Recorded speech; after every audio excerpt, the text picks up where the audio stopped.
following is a GNC podcast production.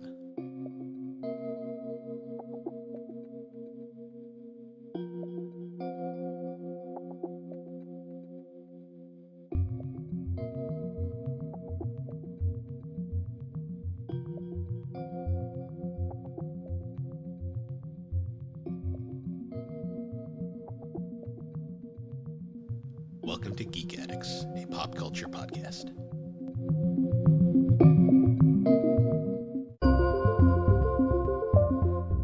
Hello, everybody, and welcome back to Geek Addicts, the pop culture podcast where we talk about Christmas animes in the middle of November because that makes total sense. I am Bill, and this is Matt. How you doing, Matt?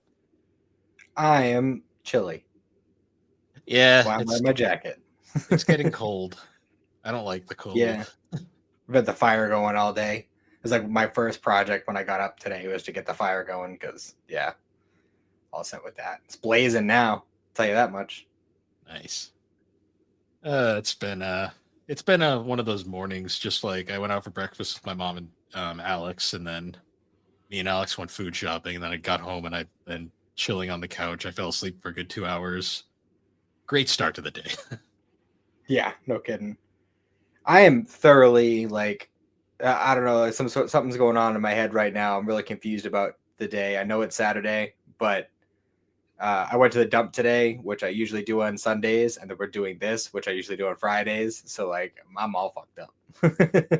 Yeah, it happens sometimes. Like we're going because next week's a short week, 3 days, or it's probably going to be 2.5 for us. But yes, we're recording a Christmas episode just before Thanksgiving. Yes, because that makes perfect sense. We're quite a bit ahead compared to the other shows.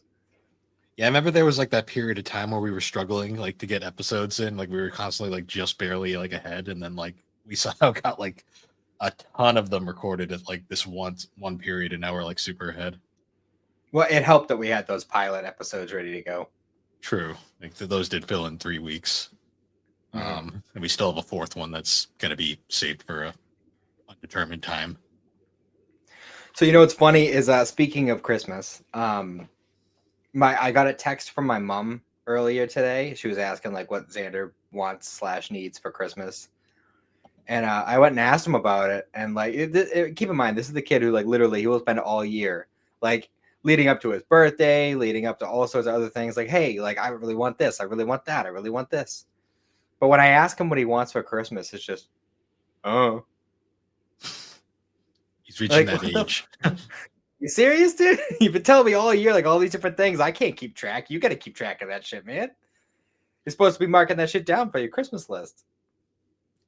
But he was always very late mailing out his Christmas list for Santa. It's a big deal. It's a big deal. Yeah, right.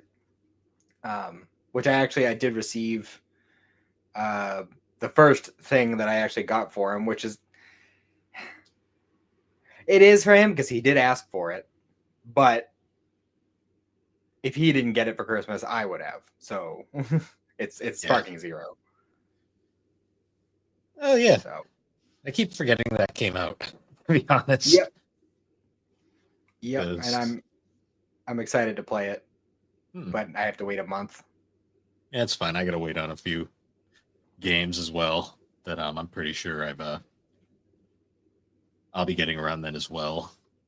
But I did manage to wring a couple answers out of them for things I could tell my mom because I know she's shopping Black Friday deals, and just like on a whim, I was just kind of scrolling through Amazon and I saw that Final Fantasy VII Rebirth was on sale for $40 right now. So I was like, hey ma. Just in case you're shopping Black Friday deals, wink, wink, nudge, nudge. Here you go. Yeah. Because I still have yet to play that. I still have really not even played the first one. I don't know why that game just isn't doing it for me. Well, you're definitely more of a turn-based RPG kind of guy for the most part. I'm a turn-based fan. 7 also I'm not as big a fan of as like 8 per se. Or other games in the series. I'm also, when it comes to RPGs, I'm more of a Tales series or a Persona guy. But I do enjoy me a Final Fantasy every now and then. I gotcha. You see, I enjoyed the experience of remake. I still haven't finished the DLC for it. I really should do that. I don't know why. I wasn't crazy about how Yuffie controls, Yeah, I mean that's but kind of a thing with like a game like where they're trying to make all the characters super unique. which I totally understand. It makes sense. You know, you don't want everybody to just be reskins of each other, but Hmm, um, I mean, maybe it's just because I played it too close to finishing the game. Like possibly. I was so used to playing as Cloud and Tifa and Barrett that like by the time I got Yuffie, it was just so radically different from all the others that it was just kind of jarring. Hmm. Maybe if I went back and play it, which I really should play the DLC through um, before I jump into Rebirth, but Hmm. I don't know. We'll see. We'll see. Yeah, speaking of Black Friday sales, I was browsing Amazon. I got a few things in the mail today. Nice. They showed up literally Anything right in before we. particular? Uh, me being ancient like I am, I bought CDs because I still enjoy CDs. Fair. Um, yeah, and I got a couple of them on sale. I got the new 311 album. Nice. I I got didn't even know they were still making music. oh yeah, they're still doing it. I got the new Offspring album. I didn't even know this was a thing. Just kind of saw it Hmm. on Amazon. I was like, cool. There you go. Um, I didn't also the new Skillet album. I didn't realize Skillet made a new album. You know, all these guys are still pumping stuff out. Apparently. Yep, and the most controversial album I bought. I got the new Linkin Park album. There you go. So, which I don't hate, but I also don't really feel like it's a Linkin Park album, if that makes sense. No, I get that. Um, but yeah, I also got in the. I mean, I don't know how much I'm going to be able to get for Cindy because I'm kind of focusing on the kids, but I did get her a book that she wanted. It was Lost in a Mountain in Maine. Oh, nice. It's it's a yeah, it's a nonfiction book. It's like an actual like true story. This dude who got lost in Maine, and it sounds pretty wild. She told me a little bit about it. I think there's actually a movie that just came out for it or is coming out. Nice. Um, but yeah, it's really interesting. I'll probably end up reading it too. And the Inkheart book series, I uh, haven't the, thought the about those in forever.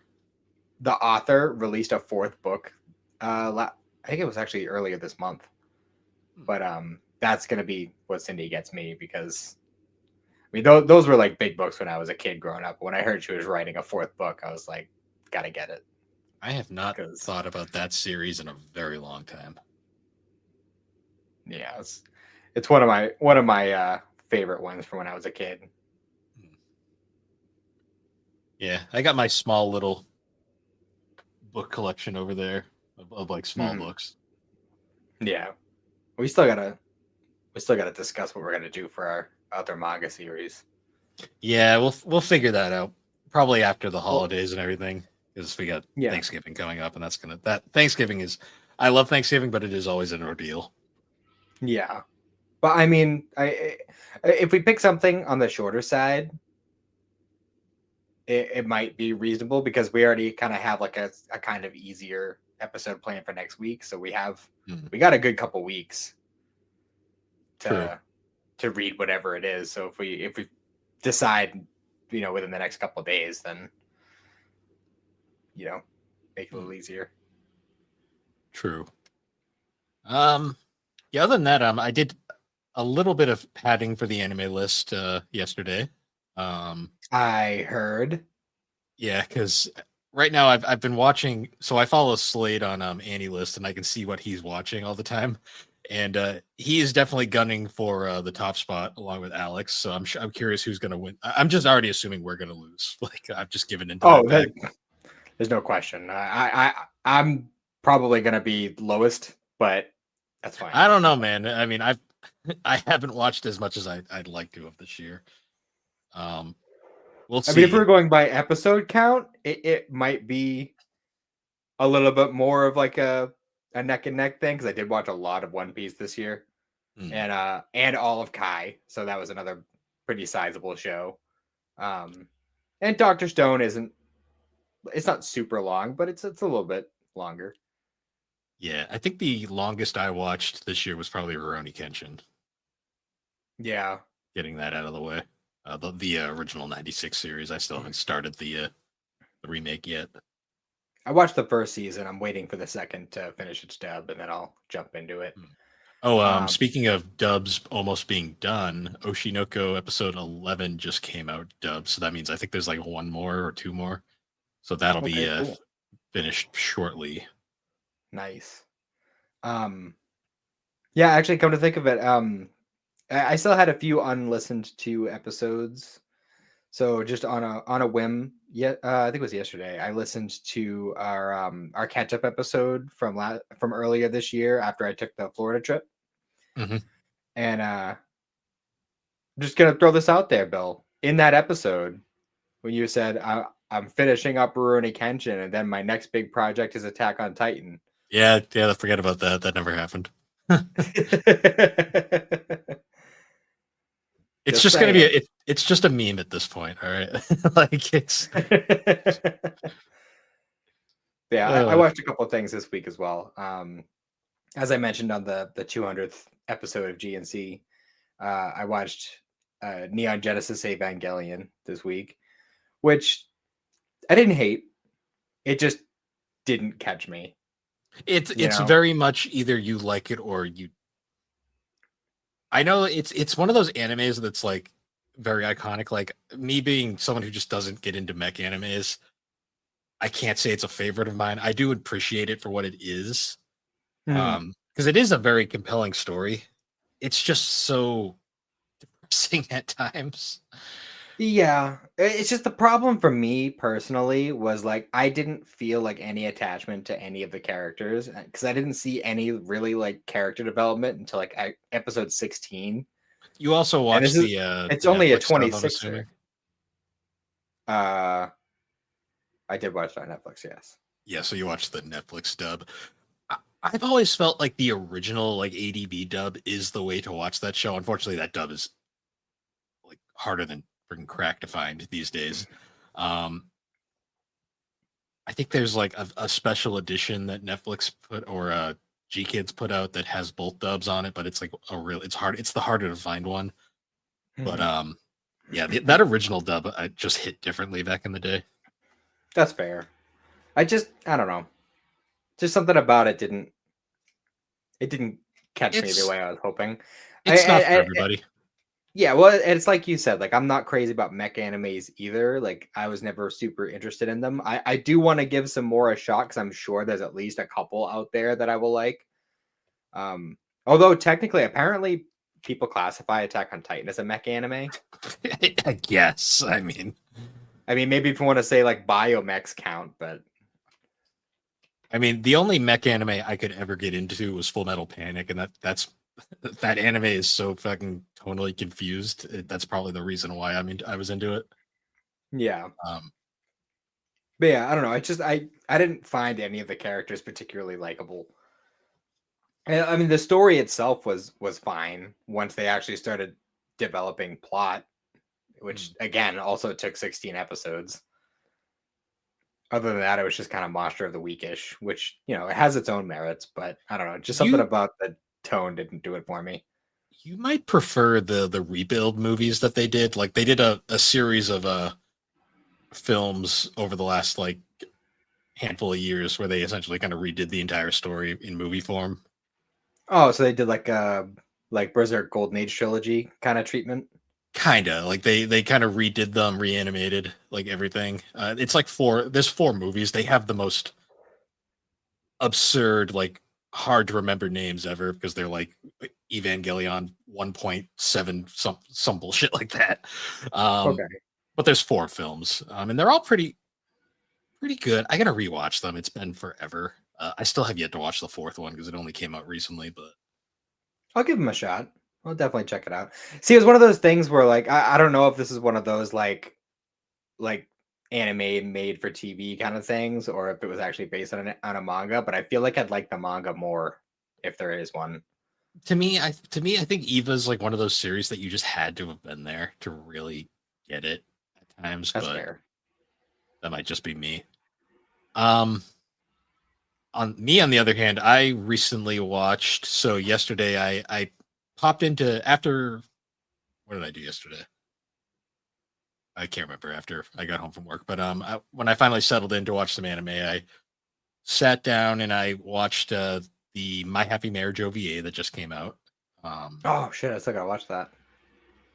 it was very much a holdover for people who are looking forward to the next season coming out next year. Mm, Very sweet, very wholesome. Just made me want more. So I was like, that's great. Uh, mm. yeah, good At least good you don't have piece. long to wait. No, it was a good holdover. I mean, I have the light novel, so if I really want to know what happens next, I can read ahead. But True. um, yeah, that was nice. And then I watched. I needed something dumb just for the rest of the night, so I finally sat down and watched Reborn as a Vending Machine. Now I Wander the Dungeon, which may possibly be the dumbest thing I've ever watched, but it was weirdly entertaining. It's surprisingly entertaining. Like I watched the first couple episodes with Cindy last weekend, and she even agreed. Like this is like the dumbest concept for a show, but I can't stop watching. Well, Like it's self-aware. Like it realizes it's stupid. Like it's basically making fun of isekais, but like some watching it the whole time, I'm like, what the whole gimmick is the guy who died. He got flattened by a vending machine. Um, but he's also vending machine fanatic in his past life, so he knows everything about vending machines, and he just becomes the vending machine. But he can yep. only talk through the preset phrases in the vending machine. Which honestly I feel like is to the show's benefit. I think that adds so much more to it. I find it way more entertaining that he can't just communicate. Even though like I don't know how much of it you watched, I but finished it last night. okay, yeah, because at one point he blatantly says like there is a telepathy option that I could upgrade myself to, but I don't want to because I kind of just like doing this. He doesn't want to ruin the mystique. Exactly, and I kind of love him for it. Well, the jokes in that, like, because that show also has some very not safe for children moments. But I was like, there's a point where like they're like the health and safety are like, we need to find a way to stop all this spread of disease. And I'm just like, I'm like, okay, what's going on here? And then he turns into a fucking condom dispenser, and I'm like, oh, that disease. And they're just like The- playing with them, and I'm just like, great. yeah, they take him out of the package and like, what is the slimy substance on there? They're like It's like it's stretching it out and stretchy, shit. and he just turns into like any It's like, moment oh he, look, there's directions. yeah, and like any moment he needs like for something, he's like, oh right, I can turn into this very specific vending machine, which leads me to believe there's a shitload of vending machines in Japan that do different things. Well, yeah, like it even extends to like, oh, I can just turn into like one of the like coin op like car wash machines that you see, like or like a power washer. Like you can turn into anything that's coin op basically. Or a A Chinko portable machine. portable toilet, just Yeah. because. Oh god. Uh, yeah, it Yeah, was the shows I want more. I want there to be a season 2. apparently the I want there to be manga. a movie. Apparently the manga goes on a lot, or light novel. I think it's actually a light novel, but apparently that goes on significant. I think it's still going actually to this day. So Solid. Yeah, I definitely want that show to continue. It needs to be way more popular. I like how it starts out and it's very much like a traditional isekai, and then it just kind of like gives up on that after 2 episodes, and it's like, all right, now we're just going to be a slice of life for like the rest of this, just because. Mhm. Because Yeah, I mean, frankly, it's a vending machine. it's pretty great, and I love the characters in that show too. Like so many of them are very, very fun. Yeah, Like it's the just bear, it's like the random bear. voiced by Chris Sabat. When I heard him talk, I'm like, oh, there he is. I was wondering when he was going to show up, It's great. and he's a bear. Um, It's the funniest I part of. I also watched one more show this week. I watched Hell's Paradise, Oh, nice. which I found it was very, very good. I feel like it needed to be a bigger season because I feel like they barely scratched the surface of what the show is. Hmm. Kind of like Solo Leveling, where I feel like they needed a bigger first season to kind of set the stage. Well, that one's confirmed for a second, and there's a movie coming out in December, so I'm looking forward to that. Mhm. Solo leveling was a concept to me that I found very, excuse me, fascinating. Where it's like it's not a guy that gets isekai'd into a game world. It's a world that's just isekai'd, and Yeah, the main character is he's literally the player, and he's like this loose cannon, like kind of removed from everything. And I just kind of like the idea of a loose cannon protagonist who like kind of just does his own thing and completely is separated from the rules of the world. Mhm. Yeah, it's pretty fun. It's funny how like that show kind of treats everybody else as NPCs, and that's why they can't level up. Yeah, kind of. It's very. They can't like they're kind of have their set levels, and then it's like this guy is just straight up like OP, and it ends similar to Black Clover. It ends right when it gets fucking interesting because that Yeah, we'll final have to. final segment for solo leveling, I was like, fuck, I want to know what happens next.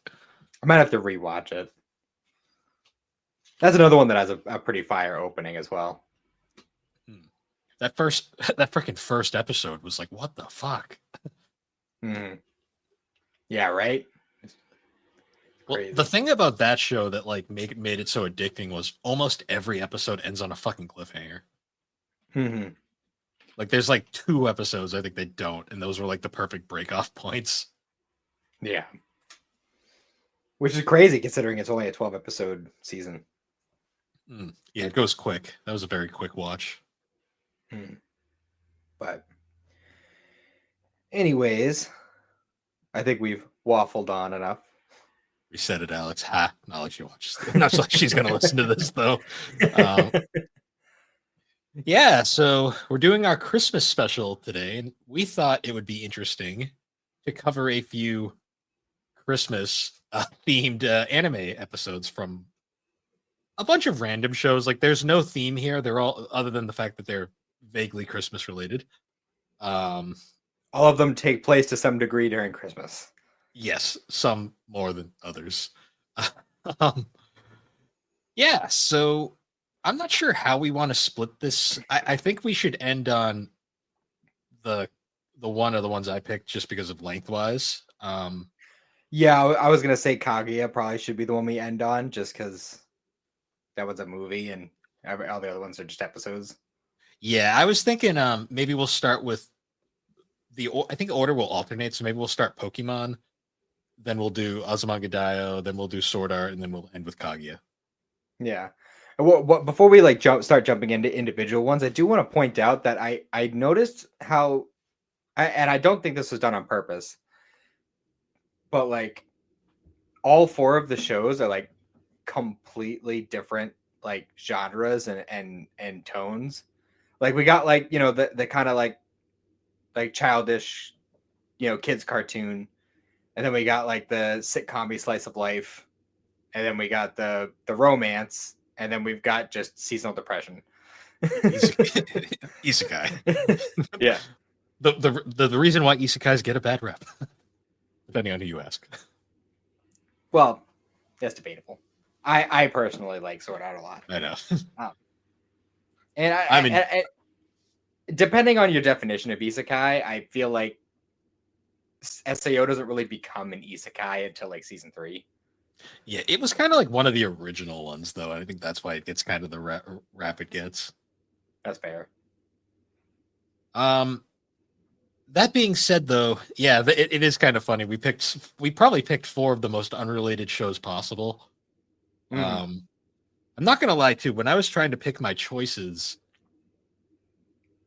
when you look through like anime Christmas episodes, like because there is a there's a Christmas special wiki which I discovered, which is wonderful. Hmm. Um, the majority of anime Christmas episodes tended to be slice of lives, just by proxy. And the I problem say with slice doing of life and romance. yeah, and the problem with doing a lot of those is a lot of the times they're kind of ingrained right into like the plot of what's going on, so you can't really watch them standalone properly. Mm-hmm. Like because it'll be in the middle of a plot thread, and like sometimes it's like right at like in the middle of the series, and it's like it's kind of like you need to know all this shit that happened in like the previous like 12 episodes to truly understand what's happening now in an Yeah. episode that just has kind of like a Christmas theme in the background, but it's not really a standalone episode. Hmm. So that's why I kind of went with the. Well, I went with one because the entire show is based around nonsense, so I was like, all right, that'll work. And then the other one is a movie like finale, so it kind of works. Yeah. So we're starting with Pokemon. Yeah, let's start with the most easy to digest of all of these, I'd say. Um, so I won't say how I watched the Pokemon episode, but I will say I watched it totally legally. Yes, totally legally. Um, Yeah. because let's face it, finding Pokemon online is not easy because streaming services generally don't have all the episodes, and yeah.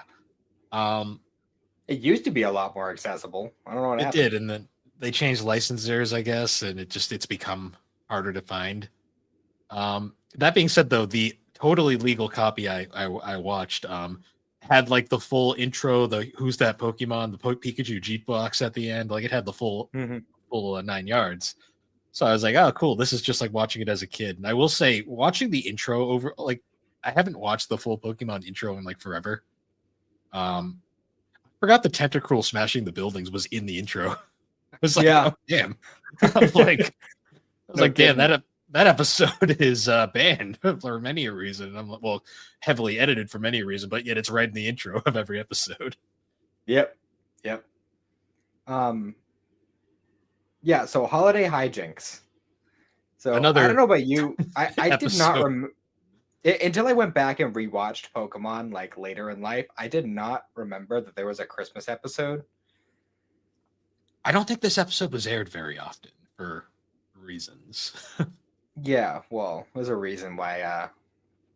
There's a reason why the anime over here tended to veer away from playing anything that had a jinx in it. Yeah. Those who we're not going to get into it, but those who know, you probably know. Yeah. So the episode starts with Jesse. For some reason, Team Rocket's hanging out in a castle. On a cliff. Yeah, they just Yeah, have one of those. I don't know where the hell that came from because What they spent like half the episode in a castle. was this like a recurring thing, or is this just a one-off thing that will never get brought up again? Because I don't remember this at all. I'm pretty sure it's a one-off thing, and I could be wrong about this, but when she was flashbacking to when she was a kid, I feel like she was in the same room, which leads me to believe that she was living in that castle, and that's where her parents lived. Isn't like Jesse's backstory really fucking vague too? Because I know James's is fully developed, but Jesse's was always kind of like, Well, I think like the only real like detail we got on her backstory that she was so poor that they used to eat snow. yeah, her backstory was really dark over the Yeah. years. Um, Which is really funny when you consider like her and James on the team together. Like James was like a pampered rich kid, and she was like literally eating snow. it explains a lot about their dynamic. Hmm. So yeah, like she's like they're like planning on they had like this plan to capture Santa Claus to steal a bunch of Christmas presents. Because Jesse is under the belief that Santa Claus is actually a jinx because a jinx in a Santa suit came into her room when she was a little girl and stole her favorite doll. And Yeah, that's why she hates Santa Claus. yeah. Like many Pokemon anime episodes, this is a one-off plot thread that will only ever be mentioned once and never brought up again. Yeah, for real. So then like, Ash and the gang, they find said jinx on a beach randomly. And it's got Santa's boot. And they're like, oh, this must be Santa's jinx. I gotta say, first off, Jinx is just such a fucking weird Pokemon. Like Oh yeah. I've never been a fan of the Jinx line of Pokemon. But putting that aside, I love the fact that like Ash's first instinct is like, ooh, Pokemon, gotta catch it. Yeah, right. Pikachu Thunderbolt just doesn't even like think about type match or anything, just immediate attack because Ash is Yep, Ash. And of it's about course it right. doesn't work. And then he tries to throw the Pokeball at it and it fails immediately. And they assume, oh, this Pokemon must be owned by someone else. They're like, but whose Pokemon could it be? Why is it out here by itself? And then Misty realizes she's like, hey, it's got a boot. It must belong to Santa. And they're like, how? And she's like, there's a picture of him on the inside. And I'm like, yeah, that totally means it belongs to him. That tracks. That tracks. I love the well, we find out that the Jinx was from the North Pole and it was standing at the edge cleaning a boot and the ice broke and she drifted to wherever she was there. And the whole I love the logic of Ash's team because Ash's team has always been it's amazing they've made it this far in life sometimes. Um their logic is let's build a raft and drift to the North Pole. Like Yeah. Which, considering, like, in the context of the episode, this is like right before Christmas because Santa goes to like deliver presents at the end of the episode. So that leads me to believe that they were in the South, like they were close to the equator because they were on a beach and it was warm out. So they yeah. they built that raft, and apparently the water Pokemon could only get them so far. And then Ash got into his head like, I can swim that far. Yeah, the whole time I'm like, they're getting on a fucking. This is like the damn episode where like it from years later during like the advanced era where like they're in the middle of a desert and they're like, we have no water, we're going to die. Meanwhile, they're surrounded by 5 water Pokemon. And it's like you fucking idiots. Like, oh Yeah, so it was just really silly because Ash literally straps the fucking raft to himself, and he's like, yeah, "Yeah, I'm gonna swim jumps in there." the sub-zero fucking water. Tries to pull the raft. Mhm. Um, and also the raft that they were able to somehow forge just out of nothing, I guess, because there was no trees nearby for the get to get that wood. Yeah, they were on the But beach. whatever. Also, I love the fact that they get on the raft. They're like, "How are we gonna move it?" And Ash is like, "I know, Misty. You can use your water type Pokemon." She's like, "Wow, I didn't think of that." I'm like, Yeah, right. Little Miss Water's my specialty. Didn't think of that. "Yeah." Meanwhile, Ash with the like one water type's like, "Let's just use our water types." And this also reminded me that why does Misty have both a Starmie and a Staryu? Yeah, right. Isn't that I've weird? never got that. Um, it's because there was limited Pokemon originally, so it's like, well, True, you but she can't doesn't give her have. all the water Pokemon because then she wouldn't be able to catch any. Oh yeah, she was afraid of Gyarados at that point, so she didn't have a Magikarp yet. Even though in the manga she had one. Well, the manga's just a better continuity in general, so True. Um, so yeah, he bumps into a Lapras randomly, this is and before he got his Lapras, and I love the fact that they make a whole big deal about Laprases can talk. Um, but then when he gets one later, it never does. yeah, well, this is special because it's Santa's Lapras. So Yeah, like it, so but yeah, the Lapras is like, hey, Santa sent me out to find you guys. I'll pull you there, yep. which apparently five other water Pokemon can't do it, but the Lapras can. Well, I mean, Lapras is an ice type, so I guess going through colder water would be easier. It's also a Pokemon that's pretty much just its entire gimmick is it's a fucking taxi, basically. Yeah, that's fair. Um, so they get to the North Pole, and of course, Team Rocket was following them. I forgot about their Gyarados submarine with the bike pedals. You forgot about that? I hadn't. Well, I mean, I haven't thought about the Pokemon Well, didn't they animes. have a Magikarp one too? So did they just start with a Magikarp one and then they upgraded to Gyarados? It's like the Pokemon timeline. It doesn't make any sense. It's always changing. Also, the Um, weird like Chub Gyarados sub that they have kind of resembles Mega Gyarados, doesn't it? a little. Like it's got like the same kind of like shape to it. Yeah. It's actually kind of funny though, because I was wondering, like, if you ever wonder how Team Rocket always stays in such great shape, because that's how they travel with the pedaling submarine. And plus, they're always on the verge of starving. True. Despite the fact that James could easily just get them food whenever he needs to. True.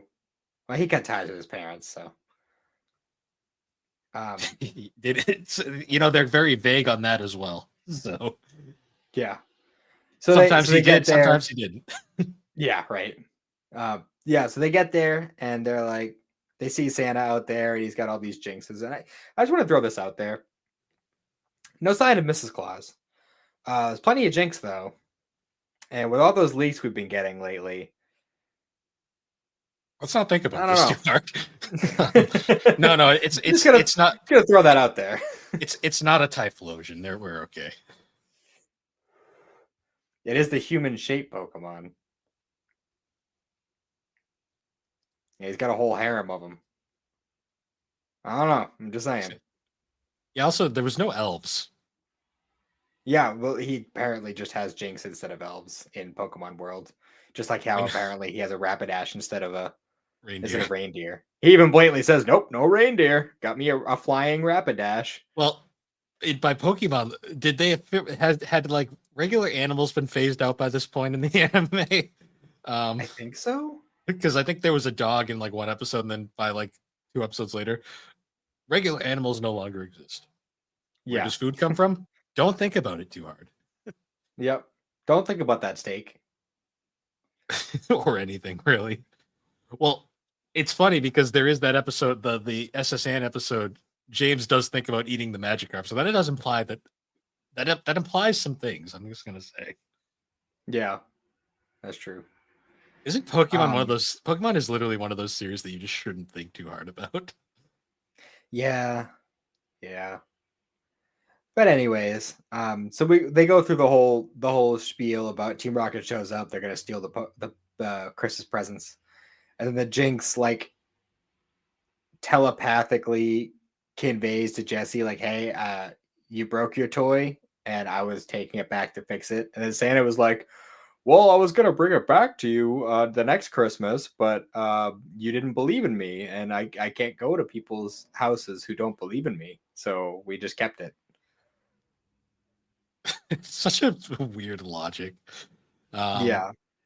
But then like she's like, "Oh my god, thank you so much. I can't believe I hurt my best friend."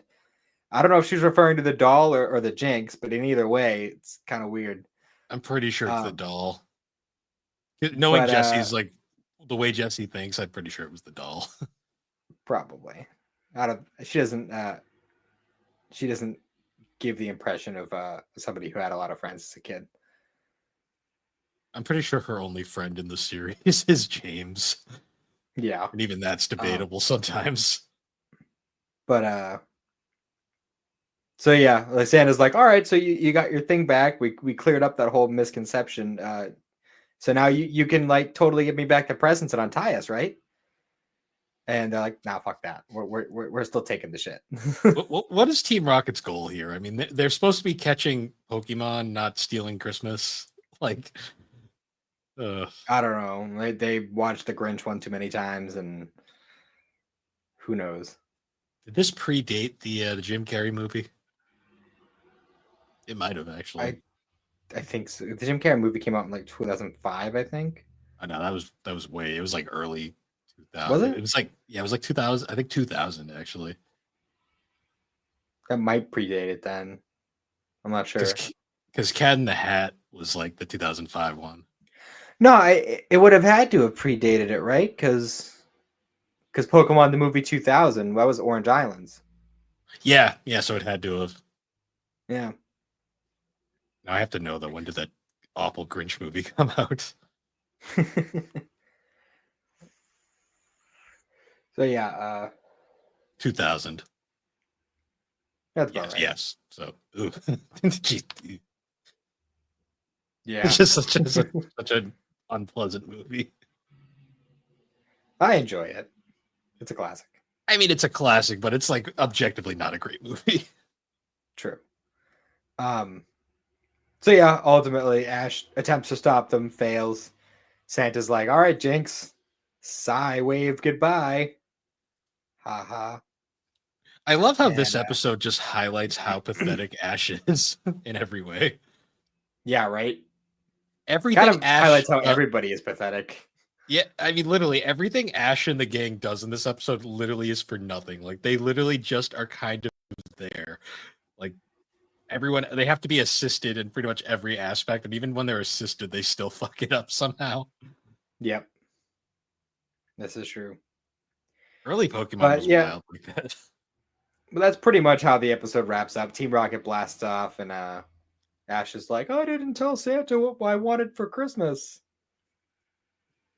And then the Lapras is like, "Oh, he knows, Ash. He knows." Yep, Which had he like a always knows. sinister vibe to it. I'm not sure why. He's always watching, Ash. Also, because I watched it through totally legal means, the Who's That Pokemon was Pidgeotto or Pidgeot. Yep.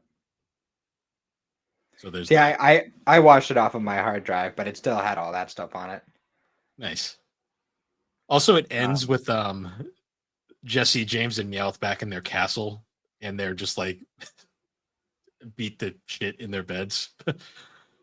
yep, they're laying in the bed hoping for Santa to come and bring the presents. Yeah.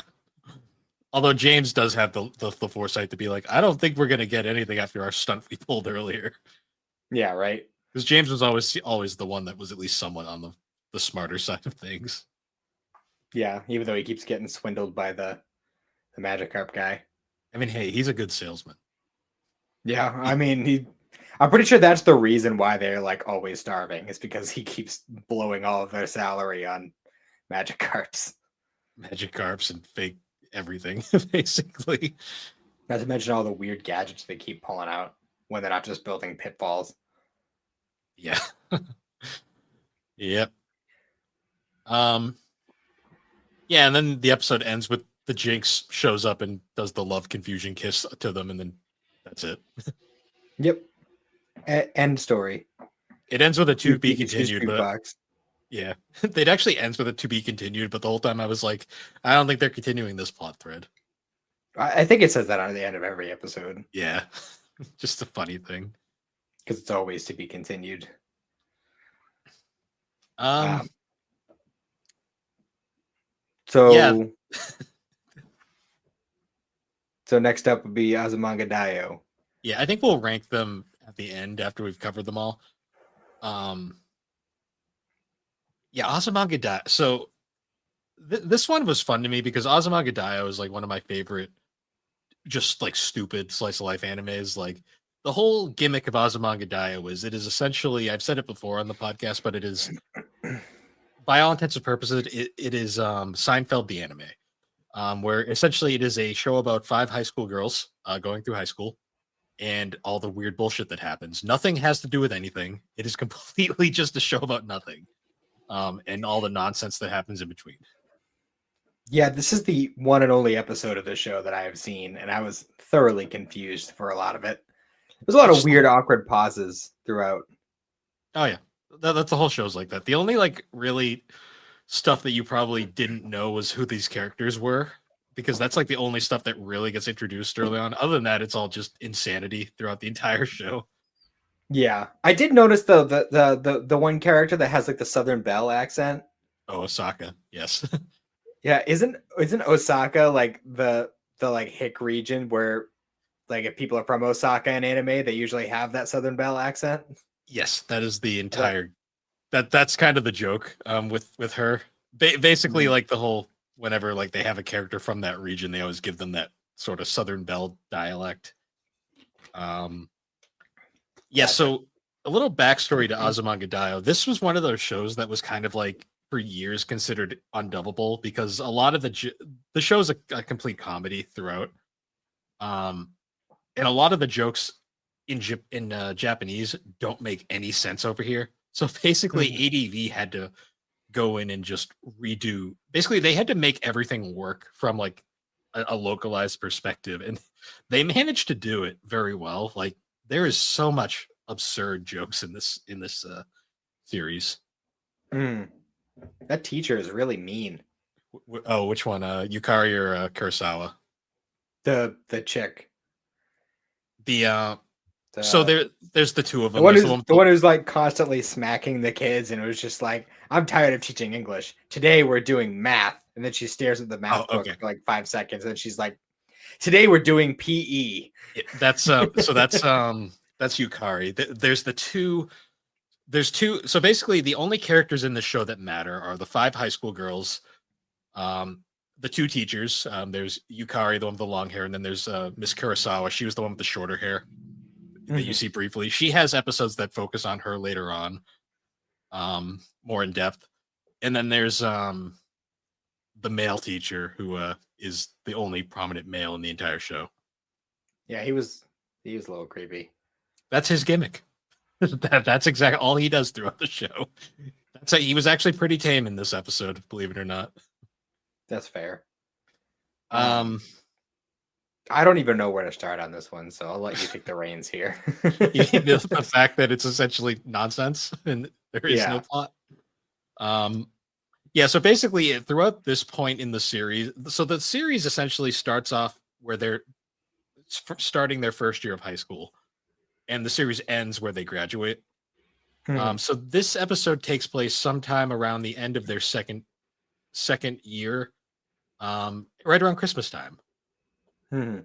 So the episode kind of starts where they're just kind of chatting about random things, going from plot thread to plot thread, kind of just talking about different like things, like what are they working on, other things. You get the cuts What do to like, panda bears look like? yeah, like the whole like, are they black bears with white or are they white bears with black? It's like the questions that we have to know. Mhm. Also, they're questioning whether people know that Santa Claus exists or not, which is always Mhm. fun. My Yeah. favorite line is the one where the one girl Tomo, who is the she's like the classic trope of just the high school girl that's constantly just like on like speed the entire time. Mhm. Um, she has this whole point where she's like, Santa doesn't exist, reindeer don't exist, and everyone's like, reindeer exist, Tomo. And she's like, what? And she goes to every person. It's like, Yeah. do reindeer exist? And they're like, yes. And everyone's like, reindeer are real. They just don't fly in reality. Yeah. I loved that whole bit though. That was really funny. Well, I love it too because they go through every character because all the characters are different tropes. Like, so for starters, there's Tomo's the one that's kind of the crazy, like always on full, like 100% energy. There's a Chio who is like the really gifted like child who's just in high school for some reason. Mhm. There's Osaka who is her own personality, which is essentially she's just a space case. She gets great in certain episodes. There's Yomi who is like the one straight character that's just basically like always like the only sane person basically. She's the one with Mhm. the glasses. And then there's Mrs. Sakaki, who is the really awkward tall one. Gotcha. Um, oh, and then there's the sporty one with the tan. She shows up later, Mhm. but yeah, each one of them has their own personality traits, and I just love how she goes to each one of them, and even like the most ditzy one, Osaka's like, yeah, reindeer are real, they just don't fly in reality. Yeah. It was pretty great. And there was the little thing where it was just like, oh, if you could have anything at all for Christmas, what would it be? It's like 100 million yen. Yeah, I mean, they're just being realistic. I mean, Um, fair. I do, I do love that the whole scene though. With like anytime Yukari is the best character in the show by far. Um, she's actually voiced by one of Lucy Christensen, so Nami, if that voice sounded familiar. Okay. And I love her entire gimmick in the show is like, so she's like the first character that like appears in the show, where she literally steals a kid's bike to get to school because she's late. And like her entire gimmick is she'll walk into class and just like be like a grouch for homeroom and like write this like dramatic like spiel on the chalkboard. Mhm. But sometimes she'll show up absolutely wasted and just like that'll be class for the day. But I love her logic. She's like, I'm tired of English. We're gonna just do math today. And she looks at the math book for 5 minutes and just goes, screw that. We're going to gym instead. Yep. And then we get the classic, like the other teachers looking outside and like, why is Miss Yukari doing gym right now? Yeah. And it was she was looking through like the catalog because she was gonna buy herself something, and she was like, "But the snow crab, though." Yeah. You'll notice really fast that she is the non-sensible teacher, and Miss Kurosawa, the other teacher, is the sensible teacher. Very fast. I believe Miss Kurosawa is actually voiced by Monica Rai in one of her first earlier roles. Gotcha. What did you think of the father cat? I was very confused by that. I had no concept of what the fuck I was seeing. So that's exactly the point of that character. Um, I'm not. That character is the most ambiguously confusing character in the series because no one really knows whether it's supposed to be a real thing or it's just an imagination thing. But it's the implication that's supposed to be Chio's father, the father cat. My favorite part about I'm that, really Santa Claus. The government gives me all my money, and I fly at Mach 100. yeah, and then he rockets into the air. Um, yeah, he appears a lot throughout the series, but with two different moments. But you know what my favorite part about him is? What's that? He's voiced by Jason Douglas. Oh yeah, Yeah, it's Beerus. that's wicked funny. Yeah, that's like a lot of the old ADV actors, like a lot of the funny actors nowadays started at ADV. It's really funny. You just hear a bunch of them. Jeez. Yeah, if this sounds incredibly disjointed and all over the place, that's because it is. Because this show, that's literally what this show is. Um, and then I love the fact that they finally get out of school and they're like, "All right, we're gonna now go to karaoke," and everyone's coming, and everyone just That's kind of what goes. high school kids do. Yeah, and I love the fact that they all get to sing their songs, and then like, of course, like the running joke is that Yomi's perfect at everything, but then she can't sing for shit, Yeah. which was pretty funny. Um, like I also love the scene earlier on where they're giving out their final test scores, and Miss Chio does very well on the test scores, and Mr. Yukari's like, "Yeah, you did very well, but too bad none of this will matter when you get out of here." Just to put her down because that's what Miss Yukari likes to do. So then, of course, Tomo goes up and she's like, "Tomo, you suck." And Shelby's like, "Well, you just said none of this will matter outside of high school." And she's like, "Yeah, well, fuck you," basically. Yeah, she was just like, "You're missing the whole point of academics." Yeah. It's like, well, I don't know what the hell you're trying to say about it, but that's pretty strange. Miss Yukari has a very she's never wrong personality, so like certain stuff like that always happens. She seems like a very confrontational person. Oh, she's great, especially when she drives in later episodes. Yeah, I'm gonna have to go and actually watch this. Oh yeah, this it's a series all the way wonderful through. it's a wonderful watch. Like this one episode doesn't do it justice. You really have to watch the entire thing to understand why the show is what it is. But it ends perfectly where they get out of karaoke and it's like this really nice, like wholesome moment. It's like, that's a sweet ending for Christmas. And then the male teacher shows up and he says the most disturbing shit. And they're all just like, "What the fuck? Why are you here?" That's what he does in the show. He just shows up and He appears. just kind of appears. There is a plot twist with him towards the end of the series. I won't spoil, but it is very surprising. I don't know why it just reminded me of a scene from the Kaguya movie. What's her face? Ino, was that her name? Oh, Yeah, Miko Ino. Yeah, she shows up, she's like, "Have you no shame?" And Yeah. he's like, "Have you no footsteps?" Yeah. Yeah, so that one was very vaguely Christmas related. It took place during Christmas, but there was like no Christmas theming other than the father cat showing up for 1 minute. Yeah. Yeah. Bit of a stretch. I forgot how little Christmas had to do with that episode, but I mean, love it that was like the show. latter half of the episode, so I mean, it wasn't that bad. I will say though, like if you watch the opening intro to Azumanga Daioh, don't you notice how just nonsensical the entire show is just from that intro alone? Oh yeah, and Xander was in the room while it was playing too, and he was like scratching his head watching it. He's like, "What the fuck is this?" Yeah, that's the general reaction to most people who watch the show for the first time. They're like, "What the fuck?" So yeah, that was Azumanga Daioh. Next up, we have the wonderful episode 3 of Sword Art Online, Yeah. which yeah, because we had to represent seasonal depression in this episode, and Um. boy, is this episode depressing. Well, I will preface as someone who has seen no Sword Art Online really and had no idea what was going on. I was more just confused than anything. That's fair. Well, I mean, it happens early enough at least, so like you're not missing a ton, but there is a little bit of context that you kind of needed, like why Yeah. he was a solo player in the first place and why him joining a guild was significant. Yeah, because I had Um, no idea otherwise. I was just kind of like, oh, he joined a guild and everyone died. yeah, Great. because he had to have well like this.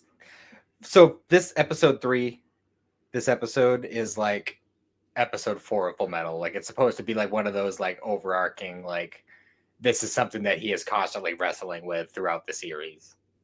Gotcha. Um, so it starts out with like he's in a pub with a bunch of other players, and they're all toasting him because he helped them out with some sort of situation. They were out in the field, and he came in and saved them. And Kirito immediately lies about what level he is because he's like, "Hey, what level you are?" It's like 20, and then you see in the corner that he's actually level 40. And this, I mean, this is probably one of those context things that you were talking about. Like the reason he was lying about it is because earlier, like in the previous episode, so he was a beta tester for the game before it, became like, you're stuck in the game kind of thing. Mm. So he had all this like inside information. He knew like where to go for like, for good grinding. Like he had a huge head start on everybody else. And that created a lot of friction between the former beta testers and the rest of the players. And he kind of shouldered that. Like he kind of took on all that hate himself by kind of separating himself from the rest of the beta testers and making himself seem worse than everybody else. Mm. So so that's why like later on like somebody calls him a beater, and that's like the kind of, it's supposed to be like a combination of beta tester cheater. So like that's what people call him because of that. Um, Mm. so just for context there. Um, so yeah, he lies about it, and at this point, he'd been like the game had been going for about 6 months at this point, and at this point, he was kind of just like, yeah, I've been alone this whole time. I should, do something with other people. So he decides to join up, and it's fine, whatever. They have their good time. He's with them for I think 2 or 3 months before all that shit goes down. Yeah. Um, and I'm trying to think of the best way to say it. And basically, they go through their whole like bonding stuff, and the girl is like super scared of dying, and ultimately like they end up becoming super close. I won't lie. The second she said, I'm super scared of dying, I was like, oh, she's going to die. Yep, that's kind of the reaction a lot of people get. um, so ultimately, they're finally like, hey, we have enough money to go and buy like a base, like buy a house for our guild. So the leader's like, all right, guys, I'm off to go finalize it and get the house. And one of them has the bright idea of, hey, let's go out and earn some money for like furnishing and stuff. And he's like, hey, why don't we go to the front lines? Because we'll get the most rewards there after it had already been established at this point that they're mid-level players. So that was a smart idea. Um, Yep. and they find a hidden room, and with just a single solitary treasure chest in the middle, which is always a good sign. They open it up, and instantly it's like, nope, we're stuck. Like we can't teleport out, and we are completely surrounded by high level monsters. And very very quickly, everybody but Kirito dies.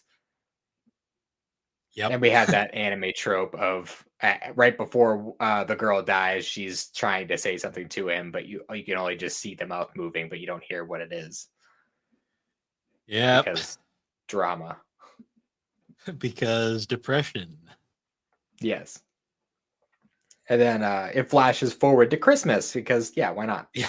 Oh yeah, this is a Christmas episode. Yep. And he's getting information about like this event boss that is supposed to be able to drop an item that lets you revive a player. And he's like, "Oh, I'm gonna get that item and I'm gonna revive the girl, Sachi, because I need to know what she was saying, or else I won't be able to move on in any way, shape, or form." And then you get the little flashback of him telling the guild leader who went off to buy the house what happened. And like instantly the dude like tells him he's a piece of shit and commits suicide. Yeah, I was very like, okay. Yeah, it was pretty cool because all the people in the guild except for Kirito knew each other in real life, so that was like all of his real life friends. So yeah, it was pretty rough. Yeah. uh So yeah.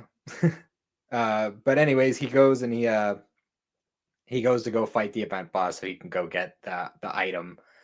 And he bumped into him earlier in the episode too. I'm sure that part was actually confusing for you as well. yes. So the whole thing where he sees him out in the wild and he's like, yeah, I joined a guild. I'll see you later. And the dude's like, oh, it's still bugging you. What he was referring to was in the first episode when they found out what was going on with the game. Kirito and Klein had hung out and like beforehand and like played for a while. And like Kirito tried to bring Klein along to hit up like the good grindy spots and all that other stuff. But Klein was like, yeah, but I kind of showed up with my friends from this other game and like I can't just leave them there. And Kirito kind of had the choice of like, okay, do I try to protect all like 5 of these people and get them through and take that responsibility, or do I just go myself? And he ended up just going himself. So he's had the guilt about that whole time too. Yeah. Yeah, there's a lot of like psychological shit in this show. A lot. The show actually goes a lot deeper psychologically than a lot of people would expect. It's a very divisive show, I've noticed, just from like some reactions online to it. I definitely think it's worth watching. And it's not super long. No, it's a bit long right now for an end of the year watch, but Yeah. Well, I mean, the cool thing about it is like technically each season is technically a different show. true. So I But mean, it's one of those ones that I feel like I might get sucked into, and I don't want to do that right now. That's fair. So yeah, he's running through the forest going to fight the event boss, and Klein and his group show up, and they're like, "Hey, like you shouldn't go and fight this thing by yourself. Like, you know, this game is dangerous. You could actually die." And like Kirito's ready to throw down. He's ready to fuck these guys up. To do what he needs to do. But then a bunch of other guys show up and they're like, hey, we somehow knew that you knew where to go, so we were following you. And so Klein and his group hold them off while Kirito goes and fights this extremely demented version of Santa Claus, which was the boss. Yep. It was like, okay. Yeah. And we don't even see the fight because I mean it's not really the important part of it, but I mean I would have liked to see some of it, but whatever. Yeah, get a little more Christmas in the Christmas episode. Yeah, you get a little bit more than just a quick flash of creepy Santa. We'll have to see like some kind of crazy shit that he'd pull out of his present bag. But anyways, it flashes forward and he walks up to Klein after their little fight and he throws the item down and they're like, oh, this only works if you use it within 10 seconds. Which makes total sense considering the machine that they're in fries your brain after you die. And that's why death is permanent. So it's not like, you know, literally months later you could just use an item and say, hey, unfry this person's brain and bring them back to the game. Because you at that point, dude, she's buried, like, or cremated or whatever the fuck her family decided to do, but she's gone. Like, I don't know what you thought was gonna happen there, but Yeah, but even by game logic, like usually those things don't work that well. That would be too broken. Yeah. So he's obviously very upset about it, and Klein cries a little bit, which he does sometimes, because he's a good boy. Um, and Kirito it goes back to his room, and he's all depressed, and then he hears a little chime, and he has uh, a new item in his gift box from Sachi, and it turns out that she had recorded a little message for him, um, basically saying like, "Yo, like I knew I was gonna die even way back when we had that whole talk about this. Like, I went into the fight without like really being into it, and I knew I was gonna die if I had that mindset. So, but you kept telling me I wasn't gonna die, and I knew that I was gonna die. So I knew that you'd blame yourself. So I recorded this. Um, I want you to know that I knew about your level, even if the others didn't, and I was actually totally cool with it. And you know, keep moving forward. March Mhm. on, do what you got to do, get out of the game alive. Tell our story, kind of thing. Mhm. And then she sings him Rudolph the Red-Nosed Reindeer, which was kind of emotional. Christmas. Yes, because yay, Christmas. And the episode ends. Yeah, very vaguely Christmas related as well. Yep. Um, That's the thing with anime Christmas episodes. They're not usually like super focused on the Christmas part of it. Christmas is more of a backdrop in a lot of these. yeah, I mean there are some slice of lives that have pretty in-depth Christmas episodes, but the problem is you have to. There's so much fucking baggage that you have to like know beforehand. Yeah, you kind of already have to be invested in it. This one at least has the benefit of only being the third episode, but even then, that there's still stuff you're missing by not watching those first two. Yeah, honestly. Um, so moving on now, I guess we get the last one on this, which to be fair, the Christmas aspect of this one is a very big stretch. I'd say it's a little bit firmer than the previous two, though.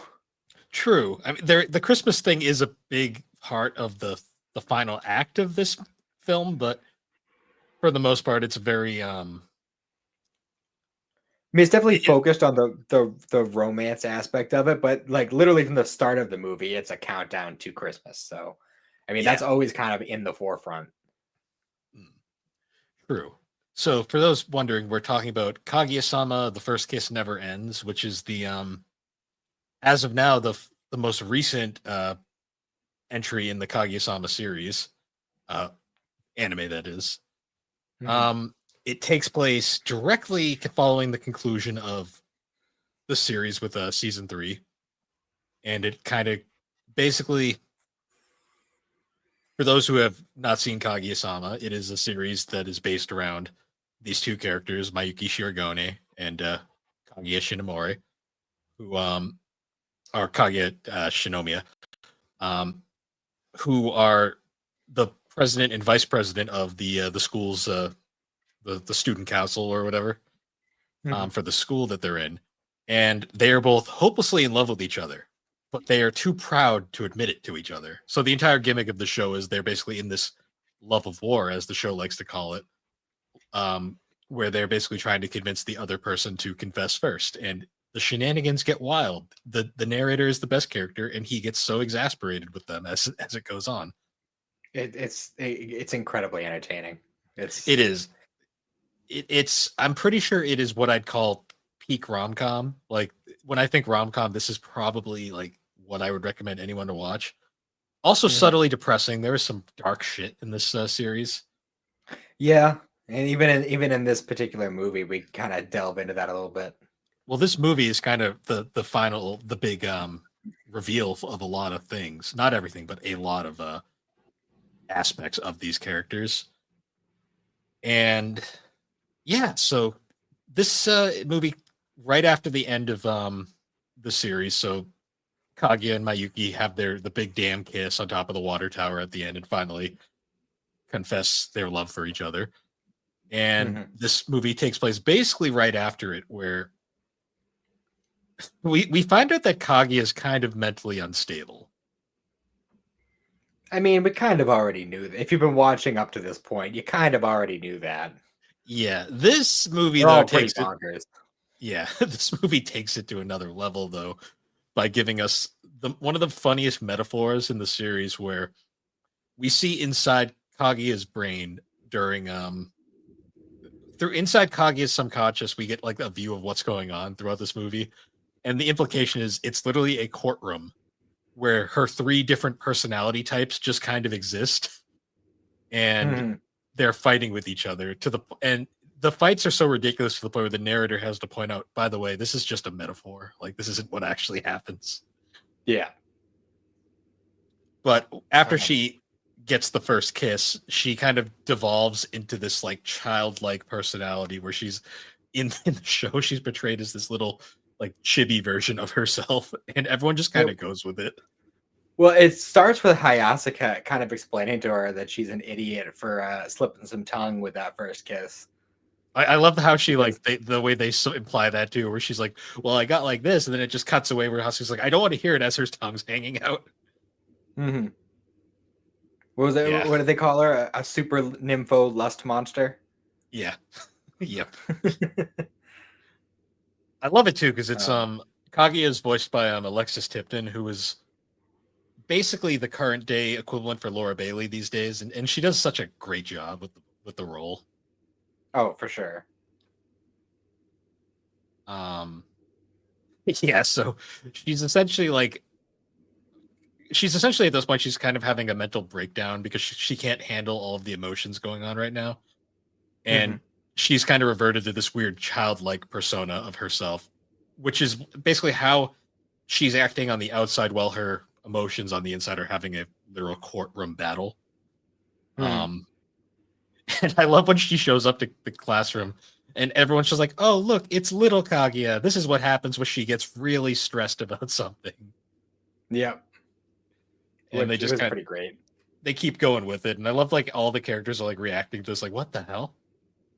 And Mayuki, who is like obviously still really confused about what's going on, he then proceeds to revert himself to like the same kind of personality.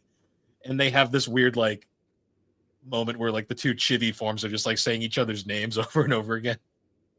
Yep. And then we get the greatest payoff to it as well, where the whole time you see the two chibi characters going on, but then we cut to Ino walking into the room and she sees what's actually going on, where it's just the two of them like flailing around like idiots.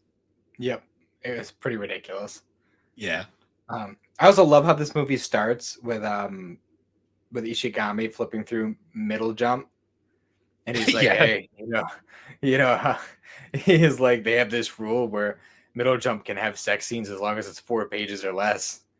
It's incredibly obscene. Everyone's sex crazed, and I hate it.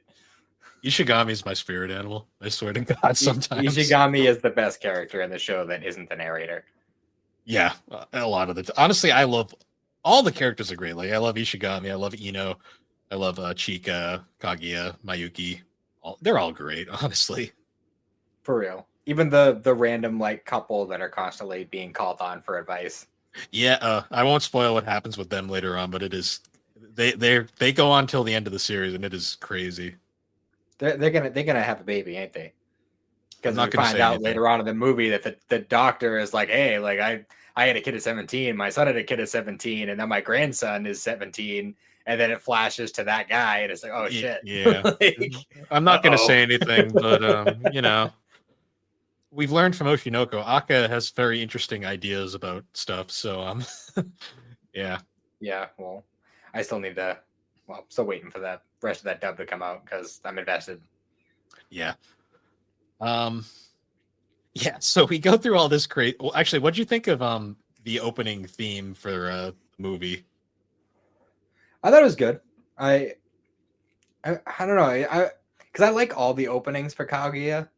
Well, they're all done by the Um, same guy. yeah. Which have you ever actually like seen him? Yeah, he's crazy. Um, Especially like when you actually see him like doing one of the songs, it's like holy shit! Like yeah. somebody's stuck in like the 70s.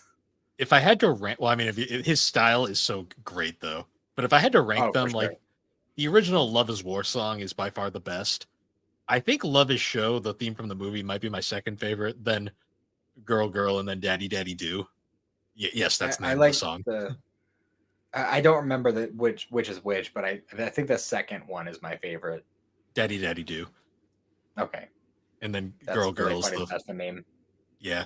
Well, the theme is literally Daddy Daddy Do Daddy like Yeah, I like that one a lot. But and I feel like depending on what um like the intro itself along with the song mm, I just feel like the pairing that one is the best in my opinion.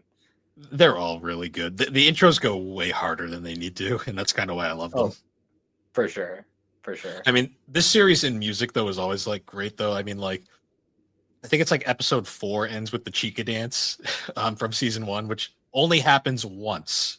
It never Hmm. gets brought back, but it is a literal like 5 minute song of just Chica dancing, and that's the Hmm. credits Yeah, it's pretty great.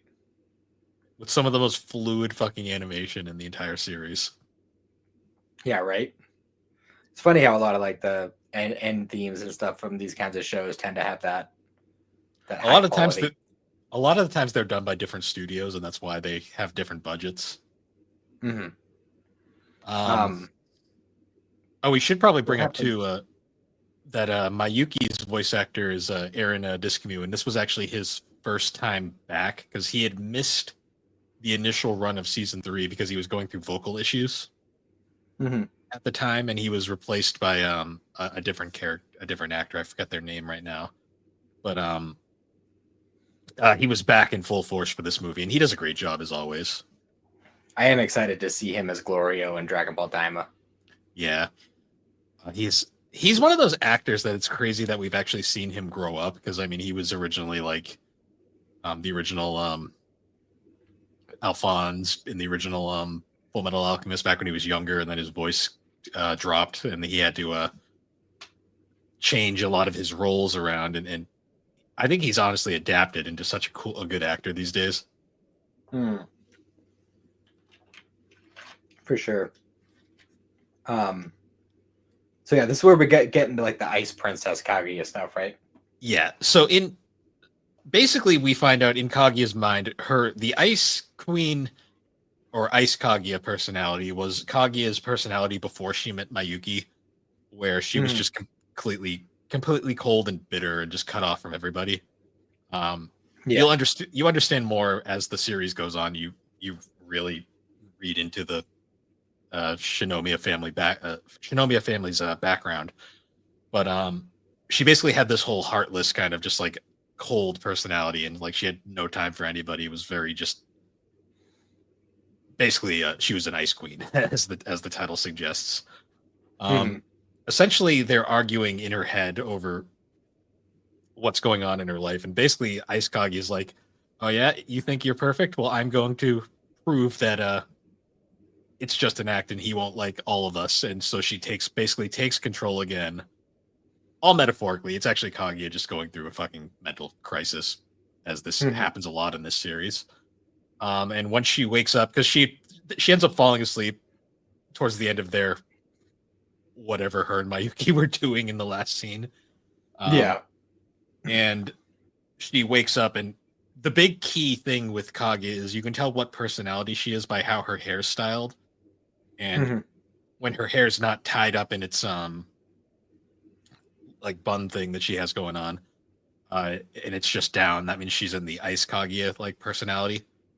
Yeah. And basically she immediately just like Mayuki's like just like, hey, we should talk about what happened. She's like basically like, why should we talk about what happened? She's like, I don't like you, and basically moves on her own, even though she secretly does.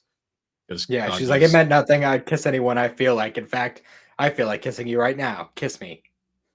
yeah. Basically what's going on is Kaguya is trying to prove that she's trying to prove her suspicion that Mayuki only likes her for one personality and not who she really is, which is all her personalities together, because Hmm. she's a complicated individual. And she's basically trying to, basically like Ice Kaguya is trying to prove that she can make him love her the same way, and if he doesn't, then she's gonna move on and give up on him, basically. Hmm. The problem is though her way of going about it is really broken, and she also doesn't realize that we also learned that, well, we've kind of learned it over the course of the series, but Mayuki is also kind of a broken person mentally, Yeah, not to he's the got same some degree. mommy issues. He does, he does. We still, and we never get. I'm not going to spoil too much, but we never really get a conclusion to that, which is kind of a bummer. Yeah, I was wondering if there was ever going to be any like tie-in with that whole storyline, but Yeah, because like the few times we see Mayuki at this point in the series, they're living in like straight up poverty. Like they have this really shitty apartment. Him and his sister have to share a room because that's all they can afford. Like their literal wall is a bed sheet. Mhm. Um, and he is the reason why he always looks dead inside is because he's like never sleeping and he's got the perpetual tired bangs or tired bags under his eyes because he's always like trying to like do 100%. Yeah. Um, and because of that, he overthinks everything. And while he overthinks things, he doesn't pick up on social cues. Like there's a point where after this, he's walking Kaguya home, and she's doing this dramatic, like she's like, "Oh, I forgot my gloves," saying this very like dramatically and loud, and then she starts flailing Yeah. her arm around, and she's like, "My hands are really cold right now. I can't believe I forgot my gloves. I wish I'd had something to warm my hands with." And Mayuki's like in his head going like, "What does she mean by this?" Yes. Like trying to crack the code. Yeah, like he's overthinking this significantly, and she's being over dramatic. It's literally two people just the entire joke of the series is continuing here, where it's just literally people hopelessly in love for each other that are just freaking overdoing it and failing at life, like Mhm. usual. But eventually, she just gets tired of his nonsense, and she's like, you know what, screw it, and calls a limo and just gets driven home. Yep. And then And immediately pulls Mayuki, her gloves on. yeah, and then Mayuki's like, I don't get it. This woman is confusing. Mhm. Oh, we didn't mention I forget her name, but the girl that Ishigami is into, where she invites him and Miko. Miko, yep. Yeah, it invites both of them to her Christmas party. And like there's like a whole like funny thing where like at first Ichigami assumes that it's like a one-on-one hangout thing. And then Miko is like like, oh, I can't believe I'm seeing this debauchery right in front of me. And she's like, no, I was gonna invite you too. And she's like, a threesome? Like, Yeah, no, a bunch of people. An orgy? yeah. I fucking It's like love. nobody but you thought that. I love Miko as a character because she is like so prim and proper about everything. Like she's the typical like straight edge, like always like proper like character, but then like secretly, and when you actually look into her brain, you realize she's just a fucking nymphomaniac. He's incredibly depraved. Yeah. Um. Yeah, I love that logic though. She immediately just like goes. She's like a threesome. Every character, actually thinking about it now, like literally every character in this series is kind of mentally broken. Oh yeah, for sure. But I mean, I feel like that's just kind of like a slice of life thing. Yeah, this one's a bit on the extreme side, but It just depends on whether or not they want to be incredibly broken in like a funny way or incredibly broken as in like fruits basket, which is yeah. less funny. So a Japanese name, but the character that you're thinking of is Sumbane Koyotsa Tsugame. Sugame. Yeah, I can't do Japanese names at all, but yeah, her. Um, their arc. I won't spoil it, but their arc gets very. You see a brief glimpse of it towards the end of this movie, but they have a whole Yeah, arc that I doesn't didn't get catch covered. that the first time I watched this, like last year, and yeah, there's something more there, and I'm really upset that we didn't get that because It honestly, I'm more upset that they included it in the movie instead of just saving it for season 4 because now it's like I want to know. well, that is actually kind of how they did it in the manga because so this movie covers the Snow Queen arc of the manga, which I'm glad they did because I don't think that arc would have been done well if they broke it up into multiple episodes, which I'm still annoyed Crunchy broke this movie up into 4 parts, but that's besides the point. Um, they actually the arc immediately following um the Snow Queen is like a flashback arc that explains what everyone else was doing during Kaguya and Mayuki's bullshit that they were doing. Mhm. Yeah. So we do find out immediately next what happened there, but Gotcha. it's kind of sad. It's pretty sad, I will say. Oh, it is. Yeah. Oh, there's not Oh, a not the best boy. I want him to have a happy ending. well, he I won't spoil anything. That's all I'll say. Okay, Um okay, okay. Ishigami deserves the world. He is the best boy. um yeah, so there's all this stuff going on, and basically throughout this entire thing we have this constant like I love the narrator because he's like constantly like he's like winner of this fight nobody. Yep. um So what was the next part was like the whole thing with the lunch, right? Like she's like, "Oh, I'm so hungry." yeah yeah there so she goes up to like because Mayuki always has these really awesome lunches that he makes himself because he's poor, so he had to like learn himself rather than like Kaguya, who was from a rich family, but she's just sat on the inside, but she always was pampered growing up. Mhm. Um, so she wants Mayuki to share his lunch with her, but of course he once again is overthinking this, and because she's being overly dramatic, like I'm so hungry, I forgot my lunch. Like Chica's immediately like, "Oh, you can have some of mine," and she's like, "Go away, not right now." Yeah. And And we she get like that, ends up like both Fujiwara and Miko, offer well, her some of their yes, lunches, and and then she like she shits on both of them, and and they they both both run away crying. Well, she tells Chica that she's gonna get fat, and then Chica immediately dramatically runs out of the room crying. And then she like shits on Eno as well, who's trying to be nice in one of Eno's rare like being very nice moments. And Mhm. then cuts to Eno running out of the room in the same exact animation. I'm just like, this is great. This is all going so well. Yep. And And then then like by Mayuki the still time doesn't get it. yeah, well by the time he finally does, like just the way he goes about it, he's like, "I'm gonna feed you my sausage open wide." Yeah. It's like Jesus Christ. Aka's writing is very questionable. Well, it's great. He's a very good writer, but my God, he put some questionable shit in there. Yeah, yeah, for Is sure. this where we got the perfume scene? I believe that happens next. Uh oh shit. Did that happen before or after this lunch thing? I think it happens after this because then she's trying to No. No, I think it happened before because right like as he's like trying to like feed her the thing and she like wanted he that's when he passes out and goes to the hospital.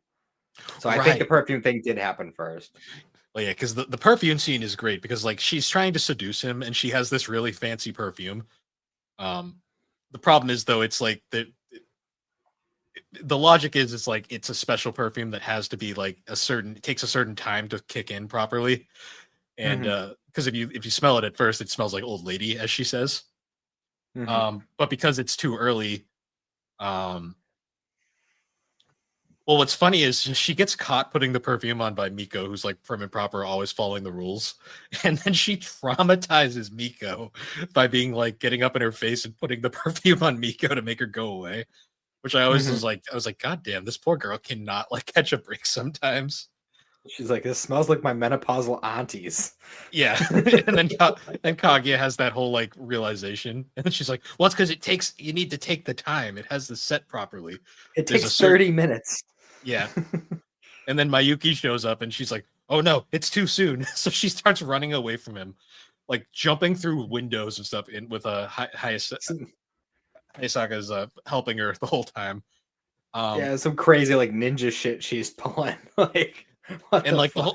the whole time like Mike is chasing her and she's like, no, it's not time yet, I'm not ready. And then he's of course overthinking like, oh, so you're not interested, I see. And she's like, no, Yeah. it's just not time. And then like we get the narrator's explanation that because she's been running, her body heat has increased, and because of that the timer has accelerated, so right now she smells good. And he says in that really dramatic Ian Sinclair way, which is amazing. Yeah. um but of course by then Mayuki's just not interested anymore, and she's like, god damn it. Hmm. Yeah, it was pretty comical, the whole thing. Yeah. Yeah. Then of course Um, he ends up going to the hospital after the food thing because he hasn't been sleeping and he's been basically working himself to death as he mhm. does. Um and she kind of goes to the hospital, and this is where like we see the cracks start to form on Ice Kaguya's whole personality, where like she realizes like this clearly isn't working. Mhm. And then Which like is he has like that whole like heart to heart with the doctor. I love how the doctor keeps trying to give him like man to man advice, and then the nurse just keeps talking over him, and he just can't get it out. because the doctor's advice is pretty bad too. It's like, Mhm. Just uh, just be a man, like yeah. pretty much is what he was saying. See, I love the side characters in the show sometimes too, like that, because like you think back to like season, I think it's like season two with where Chica goes to the ramen bar and just chats with the guy Yes, at the ramen bar. I love the ramen guys. They're so good. I love any scene with Chica on her own. Like the one thing I will say the anime does way better than the manga is because Chica is voiced by who's Chica's voice actress? It's gonna bother me. I know exactly who it is, but I can't remember the name. Um, Jade Saxon. She just has such a great like voice for the character, and it puts so much Mhm. expression into it. She's funny in the manga, but without that characterization, she doesn't come off the same way she does in the anime. Well, it's like that with like all the characters, especially the narrator. Like that's why I feel like I'm probably gonna end up reading the manga at some point. Maybe after I finish Doctor Slump, so I have another kind of like funnier manga to read. Hmm. But That's funny sometimes. It's also very depressing. true. But I just feel like I'm not gonna like it as much as the anime because the anime hams it up so much, and I love that. See, Aka's art makes up for it. Like his artwork and like styling and his writing in general, just it really works. That's fair. Um, so what happens after the hospital scene? Well, they were having the whole like talk with the doctor, and he was explaining like why he has to do the things that he does and all this other stuff. And then you see that Hayasaka and Kaguya are spying. They're eavesdropping on that whole conversation. Hmm. Um, so that was kind of where Kaguya is like, "Wow, I think I've been kind of an asshole in this situation." Um, so they go back. And I think this is where like the phone conversation, like the text conversation happens, where Hayasaka is like pretending that she's like playing at being Miyuki, but she's really like conveying their actual conversation through her. Yeah, yeah. Hayakasa is like her character at this point is very interesting because we learn later on there's a lot more with her character than meets the eye. But like right now, there's kind of like a bit of resentment between the two of them. Mhm. That isn't fully explained yet, and we find out in the manga later what is actually going on there. But like the whole time, it's like a lot of the times you feel like Hayakasa is like actually trying to sabotage Kaguya at times. Mhm. Well, it's also like like throughout the series, like she kind of developed some level of feelings for the president as well. To a degree, it kind of goes away after this arc. In Mhm. all honesty, and I'm also not really sure if that was real or she was just like using her. It was all part of her diversion, but I'm not really sure. I think it was mostly just her like kind of being upset that she can't like just be a girl, and Yes, which is also upset that she couldn't live up to all that shit she was talking about. Oh, I could get him easy. yeah. Well, yeah, until she realizes Mayuki is his own special case of weird. Yeah. Because we also get that scene where Mayuki's chilling outside with the other girl. What's her name? Where who was? Mayuki's chilling outside with Oh, Maki. yeah. Yeah, it was Kaguya's cousin. Yes, and their arc is also great later on. But at this point, she's also Mayuki has a lot of people interested in him, I should say. Mhm. Um, Yeah, I love how they're having that whole talk, and he's still pulling the whole "oh my friend this, my friend that," and then she's like, "Wait a minute." you're really talking about you and Auntie Kaguya, aren't you? And he's like, Yeah. yeah. And she like freaks the fuck out, like, I wish I never knew this. Like, Yeah, you're supposed to be my friend. she's like, ew, I don't want to hear about this, blah blah blah. I love how she runs to Ishikami. She's just, and she's like, "You're my only friend," and he's like, "I am not the man for Miss Steal Your Man." yeah, he is such a relatable character. I love him. Uh, anytime he's on screen is great, especially after you see his. Well, we already did see his arc. It was in season 3, where you just realize how sad it is. Yeah, for sure. Yeah, but after that, he kind of gets left out there, and he ends up falling asleep against a tree. And of course, Kaguya finds him, and we still get more. This is where we get that really sad narration from Ian Sinclair, where basically they still lead to absolutely nothing because they both of them are just completely thinking about this the wrong way. And it's where Ian Sinclair is just like the winner. He just kind of reluctantly goes, Kaguya. And it's kind of like he's like, I guess I'm not really sure anymore. Yeah. So I think this is about the point where we move into like the actual Christmas stuff. Yes, the point where we actually get to the final conclusion of this arc, where Pika basically is throwing a big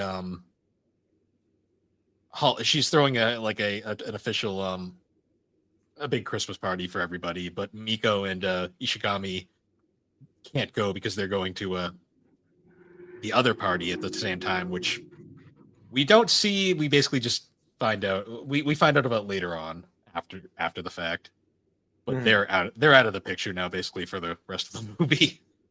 Yeah.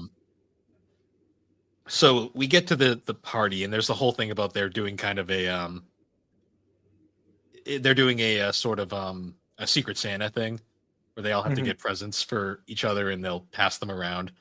And Mayuki is really trying to find a present for Kaguya, but because she's rich, he has no idea what to get her. Yeah. And the thing he settles on is really funny in hindsight, but yeah. Well, I mean, they both brought presents for like the Secret Santa thing. I think like the idea was that they were gonna, like, if they happened to get each other, they were gonna switch in the real gift on the slide. But yeah.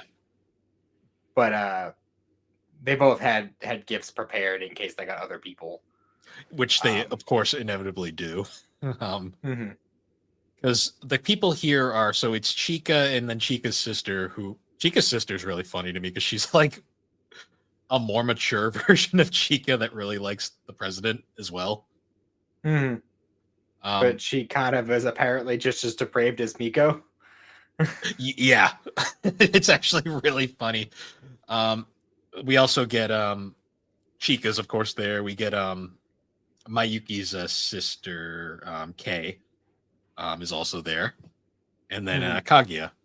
And I love the fact that Kei is obsessed with Kaguya. Like, I always find that really funny. Yeah. It's pretty funny. Which ends up, ultimately that ends up working out because, sister-in-law thing. Well, yeah. There's some really funny stuff with Kei later on in the series, like in the manga especially. I won't spoil it, but it's very entertaining. So of course they do end up doing the whole Secret Santa thing, and of course the one who gets Kaguya's gift is Kei, and she's like, "I will treasure it forever." And Kaguya's like, Kaguya's still in ice mode right now, so she's like, "Yeah, I don't care." But it's pretty funny though, is because she got Kei for like the Kei got her gift. Yeah. Like, ultimately, it still kind of went to the president because they share a room. So like, kind of. Her gift still ended up in his room, so that worked out. Yes. I also love Chica, like the whole time she's dressed in a Santa costume and she's got these like hilarious masks on. And they're like, I don't think you got the assignment, Chica. Yeah, because Japanese New Year's is very different than New Year's over here. Yeah. They got like a whole thing going on where we're just like, hey, let's drink until the ball drops. That's pretty much all we got. Yeah, pretty much. And of course, the whole Secret Santa thing goes pretty much as expected. It doesn't really work out the way that Kaguya and Mayuki wanted. But after everyone's passed out and doing whatever, Kaguya and oh wait, we didn't we didn't talk about Chica's little sister's gift. Oh, I'm brain farting. What was it again? It was a pair of handcuffs, and Right. she rigged it. She rigged it so that the president would get it, and she was just like, "I can show you how they work if you want." Yeah, I remember that. And It was like Kaguya, Jesus, and he's like, Kaguya is and he not was like, impressed at he, all. yeah, and he was freaking out about his gift, so he was like really hoping that he wouldn't have the weirdest gift. So when he opened the handcuffs, he was like, "This is exactly what I wanted. I'll treasure it forever." River, And yeah, he's like and rubbing like, against his face. Like, and Kaguya and Chika and Kei are all like, "What the fuck is wrong with you?" yep. Uh, yeah, but then of course afterwards they're all passed out inside. But Kaguya and Mayuki are chatting outside, and they're finally seeming to make some progress, like with each other. And Mayuki's like, "Hey, I had a present for you. I'll give it to you." And the whole time, like he ends up then getting like second thoughts where he's like, "No, this is lame. I can't." And he's like, "No, never mind." And then she's like, "Well, no, it's mine. You gave it to me. I want it." Um, and then he proceeds to run off with it, and we get like literally the reversal of the perfume scene where he's running away and now she's chasing after him. Mm-hmm. Um, and it eventually ends up climaxing where they get to a park, and they're just straight up. Finally, they let out everything where they're like basically both like arguing and like being like how neither one truly knows each other, and they're afraid if they knew their deepest darkest secrets they wouldn't like each other, kind of Mm-hmm. thing. And then they finally have that realization of like, wait a minute, like this is okay, like we can actually get past this.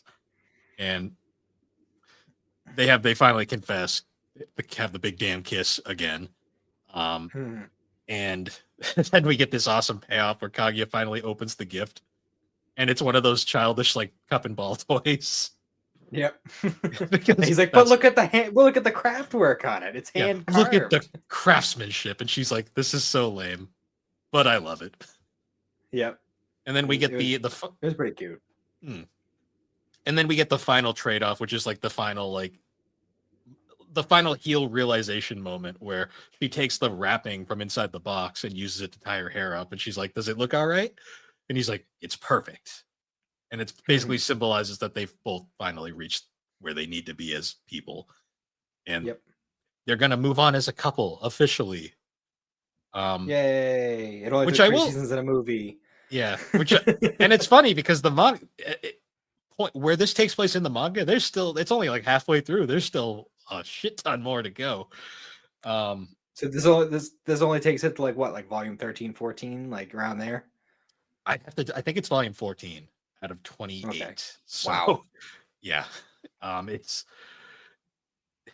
there's still a lot. It's actually funny because the tone of the manga changes from this point on, because now the whole love is war concept is kind of over. Now it's like, now we actually have to like, move on as a couple, and you find out all the backstory and shenanigans that happen outside of the goofy like president, like the club activities essentially. Hmm. um which is great. But then we get that really cute, like they have their first like official date, and Kaguya shows up in school uniform because she misunderstood what he meant, and he's like in like regular clothes, and she's like, this is the worst. But they're like, you know what, it's fine, this is exactly who Hmm. we are. Yeah. Uh, and we kind of get a couple flash scenes to like a whole bunch of different events. We didn't talk about the scene where Kaguya runs into Mayuki's dad either, because anytime like Mayuki's dad shows up on screen is amazing. Well, I think that the scene with Kaguya, that was just like a random like scene change clip. Yeah. But there was a scene where the Tsubame, because he's doing like a fortune teller thing for some reason. Right. Yeah. Well, no, And it's just she because goes in and you got to remember he's like in there in poverty, and he like makes nothing for money, so he's just doing odd jobs to make money. yeah, he's swindling people. Pretty. Well, Um, wait until you see how he later on. I'm not going to spoil it. It's great. but like that whole scene, like that just like that scene and the whole scene with like Ishigami and everything like that, like really left me hanging there because I really want to know what happened and like where that's gonna go. And It's sad. That's all I'll say. I won't curses. spoil. I won't spoil what happens, but you can tell by that scene that it doesn't go well. Yeah, um, I love this movie. I love how it ends. I just hate the fact that Crunchyroll split it up into 4 parts because it kind of kills the flow. agreed. Agreed. I don't know why Crunchyroll has like a weird thing about doing that to movies, but Only some. Like I don't get why they do it to some, but then others they don't. yeah, the Like SAO movies it doesn't do that with. So I don't know, it's doesn't just it? weird. Yeah, it's weird movies like that. But But yeah, those were the Christmas episodes we watched for this though. Um, yeah, turns if I out had anime doesn't do Christmas very well for the most part. no, well, I mean, there's some very wholesome slice of lives that we just couldn't do because of there's too much baggage attached to them. Like the Kimi ni Todoke one is really sweet, but you need to watch an entire season's worth of episodes to get that one. That's fair. Um, the I mean, technically Kaguya-Sama you do as well. So, but we both at least did for this one. Yeah. Um, I'm gonna say out of the 4 we watched, I still think the Kaguya-Sama movie is the most complete product here. Yeah, for sure. Uh, The only other one I'd say that rivals it is Pokemon, and that's just because Pokemon by its very nature is episodic. Yeah, I mean that was the most Christmas themed out of the 4. Um, I mean the Kaguya-Sama one, the Christmas is probably the most prominent there as well, but that's only the last like arc, like final act of the movie. Um, that being said, though, Sword Art Online I will give a pass just because that's obviously part of a much bigger thing, but even if the Christmas theming is very minimal. Mhm. Um, Azumanga Daioh out of all of them is probably the weakest, but that's a show that you kind of have to watch as a show to truly appreciate. Yeah, that's fair. Um, Um, yeah, I'd probably go like starting from the top. I'd say Kaguya, Pokemon, Sword Art, and then Azumanga Daioh. yeah. I kind of put Azumanga Daioh and Sword Art kind of on the same level where they're both kind of just the Christmas theming is very vague to the episode Mhm. itself, and it's more you kind of they're one piece of a much larger thing like product. Yeah. Well, But I put Sword Art above only because I know the full well, story and yeah, I know the significance of that particular episode. like when you do eventually watch all of Azumanga Daioh, when you get to that episode again, it'll make more sense because you've just seen you've at least because that's episode 17 of the series out of Mhm. 26. So at least by then you know these characters. The whole show is nonsense like that the whole way through.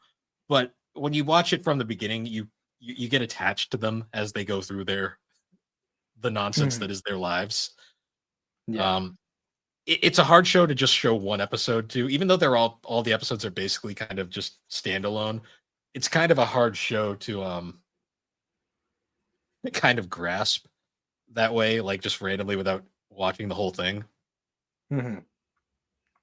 I But gotcha. yeah, arguably though, when I think of the episodes, I actually think statistically speaking, the Pokemon one is probably the weakest product overall, just in terms of the fact that it's like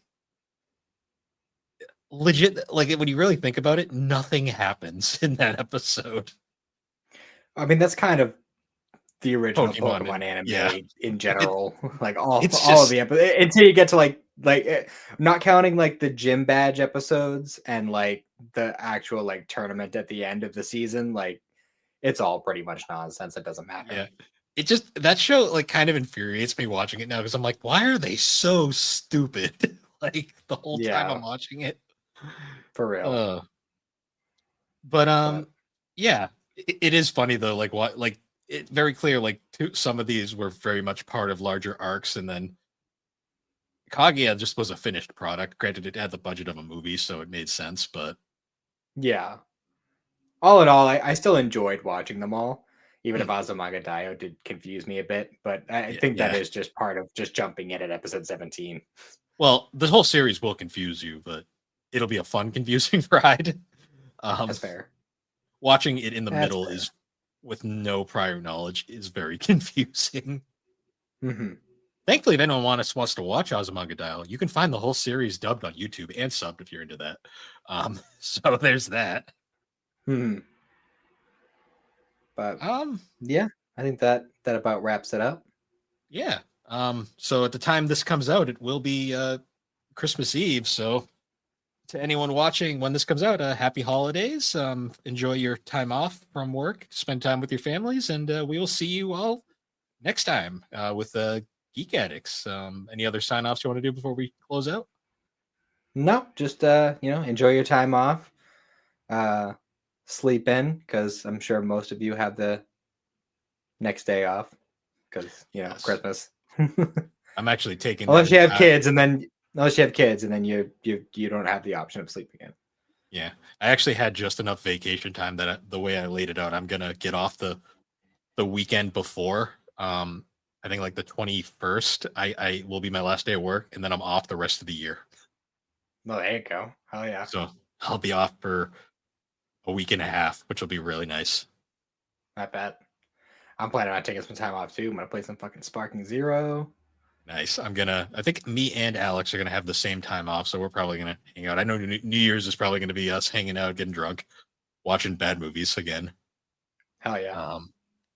Yeah, fun times. Um, but yeah, once again, guys, thank you for joining us on Geek Addicts. You can find Geek Addicts on all the major podcasting platforms, particularly Apple Podcast and Spotify. And be sure to check us out over on the Superpod Network. That is superpodnetwork.com. Because we're filming this early, I have no idea what we're doing on the website at that point in time, but I'm sure it'll be something Christmas themed, holiday themed, I should say. But yeah, the awesome site, all sorts of podcasters, videos, blogs. And be sure to check out our fellow podcasts over there at Superpod Saga, Super Ghost Radio, Retro Rehab, Tommy's Video Game Ride Along, A Novel Console, Bar Silence, Fine Time, the Elder Trolls Gaming Podcast, Remember 64, Gaming Together, Friday Night Gamecast, our three shows over on the GNC Studios, Gaming Collecting, the 3DO Experience, Geek Addicts, and of course, the Retro Wildlands, Press B to Cancel, and the pre-order bonus podcast. And with that, everybody, we will see you all later. Have a good one.